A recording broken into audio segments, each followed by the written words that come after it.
ಭತ್ತದ ಕೃಷಿಗೆ ಪ್ರೋತ್ಸಾಹ ಕಡಿಮೆಯಾಗ್ತಾ ಇದೆ ಅನ್ನುವಂತಹ ಒಂದು ಮಾತುಗಳನ್ನು ಕೆಲ ವರ್ಷಗಳಿಂದ ನಾವು ಕೇಳ್ತಾ ಇದ್ವಿ. ಆದರೆ ಕಳೆದ ವರ್ಷದಿಂದ ನಾವು ಪುತ್ತೂರು ಆಸುಪಾಸಿನ ಒಂದು ಪರಿಸರವನ್ನು ಗಮನಿಸಿದರೆ ಭತ್ತದ ಕೃಷಿಗೆ ಸ್ವಲ್ಪ ಉತ್ತೇಜನ ಸಿಕ್ಕಿದೆ. ಅದರಲ್ಲೂ ಹಡಿಲು ಬಿದ್ದಂತಹ ಗದ್ದೆಗಳು ಮತ್ತೆ ಒಂದು ಪುನಶ್ಚೇತನವನ್ನು ಕಾಣ್ತಾ ಇದೆ.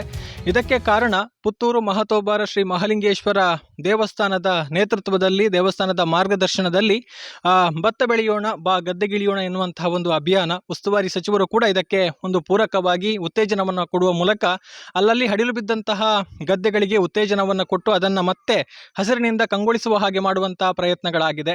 ಬಹುಶಃ ಆ ಒಂದು ಪ್ರಯತ್ನಗಳು ಆರಂಭ ಆಗಿರುವಂಥದ್ದು ಪುತ್ತೂರು ಮಹತೋಬಾರ ಮಹಾಲಿಂಗೇಶ್ವರ ದೇವಸ್ಥಾನದ ಮೂಲಕ. ಅದರ ಮಾರ್ಗದರ್ಶನದಲ್ಲಿ ದೇವಸ್ಥಾನದ ವ್ಯವಸ್ಥಾಪನಾ ಸಮಿತಿಯ ಅಧ್ಯಕ್ಷರಾಗಿರುವಂತಹ, ಜೊತೆಗೆ ಉದ್ಯಮಿಗಳು ಆಗಿರುವಂತಹ ಕೇಶವ ಪ್ರಸಾದ್ ಮುಳಿ ಅವರ ಮೂಲಕ ಮತ್ತು ವ್ಯವಸ್ಥಾಪನಾ ಸಮಿತಿ ಸದಸ್ಯರ ಸಹಕಾರ ಪ್ರೋತ್ಸಾಹದೊಂದಿಗೆ ಹಲವು ಕಡೆಗಳಲ್ಲಿ ಈ ಒಂದು ಯೋಜನೆ ಕಳೆದ ಬಾರಿ ಆಗಿದೆ. ಜೊತೆಗೆ ಈ ಬಾರಿ ಕೂಡ ಆಗುವಂತಹ ಹಂತದಲ್ಲಿದೆ. ಕೆಲಸ ಕಾರ್ಯಗಳು ಕೆಲವೊಂದು ಕಡೆ ಆರಂಭವಾಗಿದೆ. ಆದರೆ ದೇವಸ್ಥಾನದ ವ್ಯವಸ್ಥಾಪನಾ ಸಮಿತಿ ಅಧ್ಯಕ್ಷರು ಕೇವಲ ಇತರೆಡೆಗಳಲ್ಲಿ ಮಾಡಿರುವಂಥದ್ದು ಮಾತ್ರ ಅಲ್ಲ, ಸ್ವತಃ ತಮ್ಮ ಗದ್ದೆಯಲ್ಲಿ ಕೂಡ ಈ ಒಂದು ಬೇಸಾಯವನ್ನು ಆರಂಭ ಮಾಡಿದ್ದಾರೆ. ಸೊ ಇವತ್ತು ನಾವು ಇರುವಂಥದ್ದು ಕುರಿಯದಲ್ಲಿ, ಮುಳಿಯ ಫಾರ್ಮ್ಸ್ನಲ್ಲಿ. ಇಲ್ಲಿ ಈಗಾಗಲೇ ನಾವು ಗಮನಿಸಿದ್ದೇವೆ, ಅಧ್ಯಕ್ಷರು ಸ್ವತಃ ಉಳುಮೆ ಅಥವಾ ಬಿತ್ತನೆ ಮಾಡುವಂತಹ ಒಂದು ಯಂತ್ರದಲ್ಲಿ ಕುಳಿತು ಒಂದು ನಾಟಿ ಮಾಡಿರುವಂಥದ್ದು. ಸೊ ಈಗ ಅವರಿದ್ದಾರೆ. ಒಟ್ಟು ಪ್ರಯತ್ನಗಳು ಏನೆಲ್ಲ ಆಗ್ತಾ ಇದೆ, ಸೊ ಇಲ್ಲಿ ಏನಾಗಿದೆ ಅಥವಾ ಮುಂದಕ್ಕೆ ಎಲ್ಲೆಲ್ಲಿ ಆಗ್ತದೆ, ದೇವಸ್ಥಾನದಲ್ಲಿ ಯಾವಾಗ ಈ ಒಂದು ಕಾರ್ಯಕ್ರಮಗಳಾಗ್ತದೆ, ಎಲ್ಲದರ ಬಗ್ಗೆ ಕೂಡ ನಾವು ಮಾತನಾಡಬೇಕು. ಅವ್ರ ಜೊತೆ ಮಾತಾಡೋಣ. ಸರ್ ನಮಸ್ತೆ. ನಮಸ್ತೆ. ತಾವೇ ಬಿತ್ತನೆಯನ್ನು ಮಾಡಿದ್ದೀರಿ, ಈ ಮೂಲಕ ತಾವು ಕೂಡ ಒಂದು ಕೃಷಿಯಲ್ಲಿ ತೊಡಗಿಸಿಕೊಂಡಿದ್ದೀರಿ. ಈ ಬಾರಿಯ ಯೋಚನೆಗಳೇನು? ಕಳೆದ ಬಾರಿ ಎಷ್ಟಾಗಿತ್ತು, ಈ ಬಾರಿ ಏನು ಯೋಜನೆ ಅಂತ? ಮಹಾಲಿಂಗೇಶ್ವರಾಯ ನಮಃ. ಈ ಹೊತ್ತೂರು ಒಡೆಯನಿಗೆ ನಮಸ್ಕರಿಸುತ್ತಾ, ಕಳೆದ ವರ್ಷ ನಾವು ಸುಮಾರು 112 ಎಕರೆ ಗದ್ದೆಯನ್ನು ಬೇಸಾಯ ಮಾಡಿದ್ದೆವು. ನಾವು ಅಂದರೆ ಅಡಿಲು ಗದ್ದೆಯನ್ನು ಬೇಸಾಯ ಮಾಡಿದ್ದೆವು. ಈ ವರ್ಷ ನಮಗೆ ಅಂದರೆ ಯಾವುದನ್ನು ಗದ್ದೆಯನ್ನು ಬೇಸಾಯ ಮಾಡಿದ್ದೆವು ಅಂದರೆ ಅದು 25 ದೇವಸ್ಥಾನಗಳ ಒಟ್ಟು ಸೇರಿ ಮಾಡಿದಂತಹ ಒಂದು ಪ್ರಯತ್ನ. ಉದಾಹರಣೆಗೆ ಈಗ ನಮ್ಮೊಂದಿಗೆ ಕುರಿಯಾದ ದೇವಸ್ಥಾನದ ಅಧ್ಯಕ್ಷರಾದ ಮಧುನರಿಯವರಿದ್ದಾರೆ. ನಮ್ಮ ವ್ಯವಸ್ಥಾಪನಾ ಸಮಿತಿಯ ಸದಸ್ಯರಾದಂತಹ ರವೀಂದ್ರನಾಥ್ ರೈ ಬಳ್ಳಮಂಜಲ್ ಅವರಿದ್ದಾರೆ. ಸೊ ಎಲ್ಲ ಒಂದು ಪ್ರಯತ್ನದಿಂದ ನಾವು ಕಳೆದ ವರ್ಷ ಮಾಡಿದ್ದೆವು. ಈ ವರ್ಷ ಆ ಎಲ್ಲ ಗದ್ದೆಗಳು ಬೇಸಾಯ ಆಗುವಂಥದ್ರ ಒಂದು ಪ್ರಯತ್ನವನ್ನು ಪುನಃ ನಡೆಸ್ತಾ ಇದ್ದೇವೆ. ಅದಲ್ಲದೆ ಎಡಿಷನಲ್ ಆಗಿ ಅಡಿಲು ಗದ್ದೆ ಯಾವುದಿದೆ ಅಂತ ಹೇಳುವಂಥದ್ದನ್ನು ಗುರುತಿಸಿ ಅಲ್ಲಿ ಮಾಡಬೇಕು ಅಂತ ಹೇಳುವಂಥ ಪ್ರಯತ್ನವನ್ನು ನಾವು ಈ ವರ್ಷ ಕೂಡ ಮುಂದುವರಿಸ್ತಾ ಇದ್ದೇವೆ. ಈಗ ಈ ಬಾರಿಯ ಯೋಜನೆಗಳೇನು? ಈ ಬಾರಿ ದೇವಸ್ಥಾನದಲ್ಲಿ ಯಾವಾಗ ಆಗುತ್ತೆ, ಮತ್ತು ಇತರ ಎಡೆಗಳಲ್ಲಿ ಸದ್ಯಕ್ಕೆ ಸಿದ್ಧತೆಗಳು ಹೇಗಿದೆ, ಎಲ್ಲಿಂದ ಬೇಡಿಕೆಗಳು ಬಂದಿದೆ ಅಂತ? ದೇವಸ್ಥಾನದಲ್ಲಿ ಈ ಬಾರಿ ನಾವು ಕಳೆದ ವರ್ಷ ನಾವು ಪುಂಡಿ ಬಿತ್ತು ಪದ್ಧತಿಯಲ್ಲಿ ನಾವು ಮಾಡಿದಂಥದ್ದು ಸುಮಾರು ಒಂದು 35ರಿಂದ 40 ಸೆನ್ಸ್ ನಾವು ಮಾಡಿದ್ದೆವು. ಈ ವರ್ಷ ಸುಮಾರು 2.5 ಎಕರೆ ಅಂದಾಜಿ ಪುಂಡಿ ಬಿತ್ತು ರೀತಿಯ ಸ್ವಲ್ಪ ಅದರ ಸುಧಾರಿತ ರೀತಿಯ ಒಂದು ವ್ಯವಸ್ಥೆಯನ್ನು ಮಾಡಿದ್ದೇವೆ.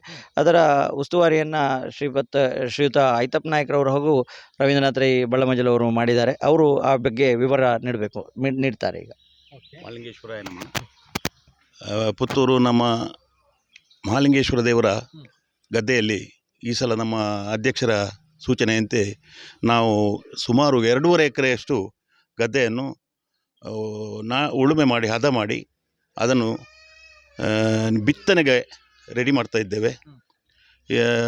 ಸಾಧಾರಣ 50 kgಯಷ್ಟು ಬಿತ್ತನೆ ಬೀಜ ಬೇಕಾದಿತ್ತು ಅಂತ ಅಗ್ರಿಕಲ್ಚರ್ ಆಫೀಸರ್ ಹೇಳಿದ್ದಾರೆ. ಅವರ ಸೂಚನೆಯಂತೆ ಜ್ಯೋತಿ ತಳಿಯನ್ನು ನಾವು ರೆಡಿ ಬಿತ್ತನೆ ಮಾಡುವುದಂತ ನಿಶ್ಚಯ ಮಾಡಿದ್ದೇವೆ. ಅದೇ ರೀತಿ ಈಗ ಗದ್ದೆಯನ್ನು ಹದ ಮಾಡುವ ಕೆಲಸ ಪ್ರಗತಿಯಲ್ಲಿದೆ. ಇನ್ನು ಮುಂದಕ್ಕೆ ವಿವಿಧಗಳಿಂದ ಸಾವಯವ ಗೊಬ್ಬರಗಳನ್ನೆಲ್ಲ ತರಿಸಿ, ಮತ್ತು ನಮ್ಮ ಅಡಿಕೆ ಸಿಪ್ಪೆ, ತೆಂಗಿನ ಸಿಪ್ಪೆ ಇದನ್ನೆಲ್ಲ ಅದರೊಟ್ಟಿಗೆ ಮಣ್ಣಿನೊಟ್ಟಿಗೆ ಮಿಕ್ಸ್ ಮಾಡಿ, ಅಂದರೆ ಅದು ಒಂದು ನೀರನ್ನು ಹಿಡಿದಿಟ್ಟುಕೊಳ್ಳುತ್ತದೆ ಅಂತ. ಅದೊಂದು ಬಾಣಬೆಟ್ಟು ಆದ ಗದ್ದೆ ಆದ ಕಾರಣ ನೀರು ಮಳೆ ಬಂದರೆ ಮಾತ್ರ ಅದಕ್ಕೆ ನೀರಿನ ಆಶ್ರಯ ಇರ್ತದೆ. ನಂತರ ಕೂಡ ಅದಕ್ಕೆ ನೀರು ಬೇಕು ಅಂತ ಉದ್ದೇಶದಿಂದ ಅದನ್ನು ಮಿಕ್ಸ್ ಮಾಡಿ ಗದ್ದೆಯನ್ನು ಹದ ಮಾಡ್ತಾ ಈಗ ಇನ್ನೇನು ಒಂದು ವಾರದಲ್ಲಿ ಬಿತ್ತನೆಗೆ ರೆಡಿ ಆಗ್ತದೆ. ಸ್ವಲ್ಪ ಮಳೆಯನ್ನು ನೋಡಿಕೊಂಡು ನಾವು ಬಿತ್ತನೆ ಮಾಡಲಿಕ್ಕಿದ್ದೇವೆ. ಈ ಒಂದು ಕೃಷಿಕರಾಗಿ ಇದು ಎಷ್ಟು ಬದಲಾವಣೆಯನ್ನ ತರುತ್ತೆ ಅಂತ ಹೇಳ್ತೀರಿ? ಅಂದ್ರೆ ವಾಣಿಜ್ಯ ಬೆಳೆಗಳು ಈ ಭಾಗದಲ್ಲಿ ಹೆಚ್ಚಾಗಿರುವಂಥದ್ದು, ನಡುವೆ ಭತ್ತಕ್ಕೆ ಪ್ರೋತ್ಸಾಹ ಕಡಿಮೆ ಆಯಿತು ಅನ್ನುವಂಥ ಹಂತದಲ್ಲಿ ಈ ಎಲ್ಲ ಪ್ರಯತ್ನಗಳು ಆರಂಭ ಆಗಿರುವಂಥದ್ದು. ನೀವೊಂದು ಕೃಷಿಕರಾಗಿ ಇದು ಯಾವ ಬದಲಾವಣೆಯನ್ನ ತರುತ್ತೆ? ಇದರಿಂದ ಏನು ಹೆಲ್ಪ್ ಆಗುತ್ತೆ ಅಂತ ಹೇಳ್ತೀರಿ? ಖಂಡಿತ ಎಲ್ರಿಗೂ ಅಡಿಲು ಬಿದ್ದ ಗದ್ದೆಯನ್ನು ಉಳುಮೆ ಮಾಡಿ ಗದ್ದೆ ಬೇಸಾಯ ಮಾಡುವಂಥ ಒಂದು ಮನಸ್ಸಿದೆ. ಅದೇ ಪ್ರಕಾರ ನಾವು ಕಳೆದ ವರ್ಷ ನಾವು ಇದಕ್ಕೆ ಶಾಸಕರ ಪ್ರೇರಣೆಯಂತೆ ನಾವು ನಮ್ಮ ಅಧ್ಯಕ್ಷರು ನಮ್ಮ ಮಹಾಲಿಂಗೇಶ್ವರ ದೇವಸ್ಥಾನದ ವತಿಯಿಂದ ಇದಕ್ಕೆ ನಾವು ಕೈ ಹಾಕಿದಂಥ ಸಂದರ್ಭ ಸುಮಾರು ಕಡೆಯಿಂದ ನಮಗೆ ಪ್ರೋತ್ಸಾಹಕ ಅಂದರೆ ಅದಕ್ಕೆ ಉತ್ಸಾಹ ತೋರಿದವರೇ ಜಾಸ್ತಿ ಇದ್ದಾರೆ. ಉಪ್ಪಿನಂಗಡಿಯ ಸಹಸ್ರಲಿಂಗೇಶ್ವರ ದೇವಸ್ಥಾನ ಇರಲಿ, ನಮ್ಮ ದೇವಸ್ಥಾನದ ವತಿಯಿಂದ ಸುಮಾರು ಒಂದು 120 ಎಕರೆಯಷ್ಟು ನಾವು ಗದ್ದೆಯನ್ನು ಸಾಗುವಳಿ ಮಾಡಿದ್ದೇವೆ. ಈ ಸಲ ಕೂಡ ಹೆಚ್ಚಿನವರು ಅದಕ್ಕೆ ಸ್ಪಂದನೆಯನ್ನು ಕೊಟ್ಟಿದ್ದಾರೆ, ಇನ್ನೂ ಕೊಡ್ತಲಿದ್ದಾರೆ. ಅಂದರೆ ಕಳೆದ ವರ್ಷ ಸ್ವಲ್ಪ ಪುರುಷೊತ್ತಿತ್ತು, ಅಂದರೆ ಶಾಸಕರು ಹೇಳಿದಂತೆ ಈ ಕೊರೋನಾ ಸಂದರ್ಭ ಸಾಕಷ್ಟು ಪುರುಷೊತ್ತಿದ್ದ ಕಾರಣ ಅದಕ್ಕೆ ಹೆಚ್ಚಿನವರು ತರಾತುರಿಯಿಂದ ಇಳಿದಿದ್ದರು. ಈ ಸಲ ಸ್ವಲ್ಪ ಲೇಟ್, ಅಂದರೆ ಅವರಿಗೆ ಅವರದೇ ಆದ ಬೇರೆ ಬೇರೆ ಕಾರ್ಯಗಳಿರ್ತವೆ, ಆದರೂ ಅದನ್ನು ಬಿಡುವುದಿಲ್ಲ, ಅದನ್ನು ಮುಂದುವರಿಸ್ತಾರೆ ಎಂಬ ಭರವಸೆ ನಮಗಿದೆ.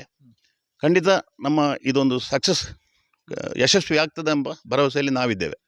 ನಿಮ್ಮ ಪ್ರಯತ್ನಗಳು ಯಶಸ್ವಿ ಆಗಲಿ ಅಂತ ನಮ್ಮ ಹಾರೈಕೆಗಳು ಕೂಡ. ಹಾಗೆ ಸ್ಟ್ಯಾಟಿಸ್ಟಿಕ್ಸಲ್ಲಿ ನೋಡೋದಾದರೂ ಕೂಡ ಈಗ ಕಳೆದ ವರ್ಷ ಶುರುವಿನ ವರ್ಷಗಳಲ್ಲಿ ತಾವೀಗ ಪ್ರೋತ್ಸಾಹಕವಾಗಿ ಅಥವಾ ಅದರ ಬಗ್ಗೆ ಹೇಳಬೇಕು ಅಂತ ಕೇಳಿದ್ದರಿಂದಾಗಿ ವಿಷಯ ಏನು ಅಂತ ಹೇಳಿದರೆ, ಪ್ರಥಮ ವರ್ಷ ಅಡಿಲು ಬಿದ್ದ ವರ್ಷ ಗದ್ದೆಯನ್ನು ಮಾಡುವಾಗ ಏನಾಗ್ತದೆ ಅಂತೇಳಿ, ಪ್ರಥಮ ವರ್ಷ ನಮಗೆ ಅದನ್ನು ಕ್ಲೀನಿಂಗಿಗೆ ಸೆಟ್ ಮಾಡಲಿಕ್ಕೆ JCBದು ಕೆಲಸ ಇರ್ತದೆ. ಈ ಎಲ್ಲ ಕೆಲಸಗಳಿರೋದ್ರಿಂದ ಪ್ರಥಮ ವರ್ಷ ಸ್ವಲ್ಪ ಹೆಚ್ಚಿನ ದುಡ್ಡು ಅದಕ್ಕೆ ನಾವು ಹಾಕಬೇಕಾಗ್ತದೆ.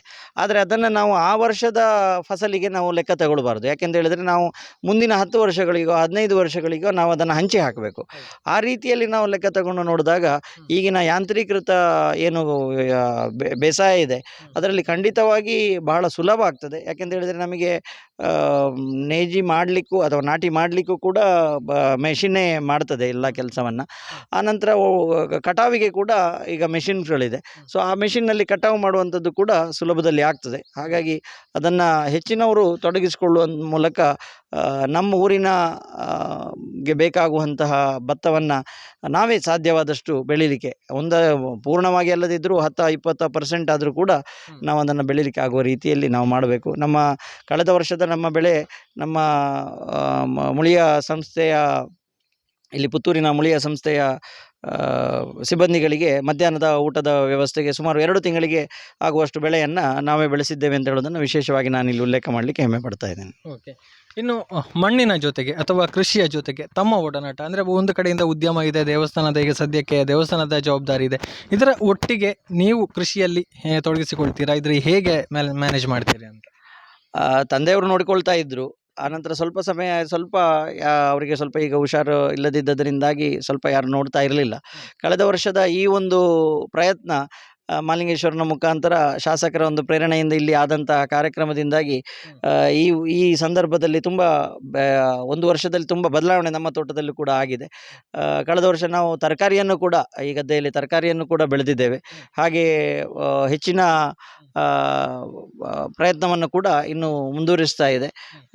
ಕಾಳುಮೆಣಸನ್ನು ಕೂಡ ಹೆಚ್ಚಾಗಿ ನಾವೀಗ ಎಡಿಷನಲ್ ಆಗಿ ಹಾಕಿದ್ದೇವೆ. ಸೊ ಈ ರೀತಿಯಲ್ಲಿ ಕೈ ಕೆಸರಾದರೆ ಬಾಯಿ ಮೊಸರು ಅಂತೇಳಿ ಹೇಳಿದ ಹಾಗೆ ಈ ಒಂದು ವಿಚಾರವನ್ನು ಮಾಡಿದಾಗ ಖಂಡಿತವಾಗಿ ಅದೊಂದು ಫಲಪ್ರದ ಆಗಿದೆ ಅಂತ ಹೇಳೋದನ್ನು ನಾನಿಲ್ಲಿ ಹೇಳಲಿಕ್ಕೆ ಇಚ್ಛೆಪಡ್ತಾ ಇದ್ದೇನೆ. ಖಂಡಿತ, ಅಂದರೆ ಪುತ್ತೂರಿನ ದೇವಸ್ಥಾನ ಅನ್ನುವಂಥದ್ದು ಹಲವು ವಿಚಾರಗಳಿಗೆ ಸಂಬಂಧಪಟ್ಟ ಹಾಗೆ ಇಡೀ ಲೋಕಕ್ಕೆ ಮಾದರಿಯಾಗಿರುವಂಥದ್ದು. ಸೊ ಆ ಒಂದು ಸೇವೆ ದೇವಸ್ಥಾನದ ಮೂಲಕ ಇದೇ ರೀತಿ ಮುಂದುವರಿತಾ ಇರಲಿ, ಇನ್ನಷ್ಟು ಕೃಷಿ ಚಟುವಟಿಕೆಗಳಿಗೆ ಉತ್ತೇಜನ ಸಿಗಲಿ ಅನ್ನೋದು ನಮ್ಮ ಹಾರೈಕೆಗಳು ಕೂಡ. ಈಗ ಮಧು ನರಿಯೂರು ಅವರು ಇದ್ದಾರೆ, ಅವ್ರ ಜೊತೆ ಕೂಡ ಮಾತಾಡಿಕೊಳ್ಳೋಣ. ಅವರು ಕೂಡ ಕೃಷಿ ಹಿನ್ನೆಲೆಯಿಂದಲೇ ಬಂದಿರುವಂಥವ್ರು. ನಮಸ್ತೆ. ನಮಸ್ಕಾರ. ಈ ಒಂದು ಪ್ರಯತ್ನದ ಬಗ್ಗೆ ನೀವು ಏನು ಹೇಳ್ತೀರಿ? ನೀವು ಗಮನಿಸಿದ ಹಾಗೆ ಏನು ಬದಲಾವಣೆ ಆಗಿದೆ?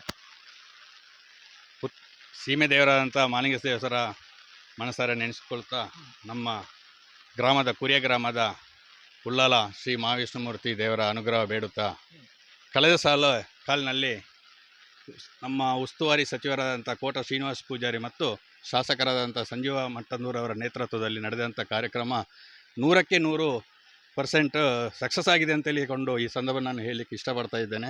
ಯಾಕಂದರೆ ಅಡಿಲು ಬಿದ್ದ ಗದ್ದೆಯನ್ನು ರೆಡಿ ಮಾಡಿ ಕಳೆದ ಸಾಲಿನಲ್ಲಿ ಸುಮಾರು ಒಂದು 80%ನಷ್ಟು ಎಲ್ಲ ಹಡಿಲು ಬಿದ್ದ ಗದ್ದೆಯನ್ನು ಇವತ್ತು ದೇವಸ್ಥಾನದ ವತಿಯಿಂದ, ಅಂದರೆ ತಾಲೂಕಿನಲ್ಲಿದ್ದ ಯಾವ್ಯಾವ ವ್ಯವಸ್ಥಾಪನಾ ಸಮಿತಿ ದೇವಸ್ಥಾನ ಮತ್ತು ಆ ಹಡಿಲು ಬಿದ್ದ ಗದ್ದೆಯವರ ರೈತರ ಮುಖಾಂತರ ನಡೆದಿದೆ ಅಂತ ಹೇಳಲಿಕ್ಕೆ ಇಷ್ಟಪಡ್ತಾ ಇದ್ದೇನೆ.